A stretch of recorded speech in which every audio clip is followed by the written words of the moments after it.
Kalėjimas. Dabar mes esam su jumis prie Lukiškių kalėjimo. Esu čia buvęs net 2 kartus ekskursijai. Antrą kartą buvau su gydu naktiniai ekskursijai, bet pirmas kartas buvo įdomesnis. Buvau dar moksleivė, kai buvau čia ekskursijai su klase ir buvom būtent tada, kai čia dar buvo kaliniai. Būtent ten, įėjus į vidų, buvo kaliniai kalinti iki gyvos galvos ir jie mums rėkė ir beldėsi duris. Kiekvienas iš jų turi savo numerį unikalų, kuris yra užrašytas ant pastato. Nuėjome į vietą, kurie dirbdavo. Tuo metu jie gamindavo paukščiukam namukus. Už tai, kad jie dirbo, jie gaudavo balus, už kuriuos galėdavo nusipirkti savo parduotuviai maisto ir gėrimų. Patikėkit manim, nėra pati smagiausia vieta čia. Kamerų sąlygos nėra pačios maloniausios.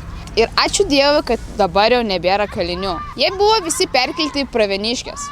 Ten kamerų sąlygos yra tikrai geresnės, nes pati ten buvau ir pati viską mačiau. Jeigu pavyks, pateksim į Pravieniškes ir video bus iš tenais.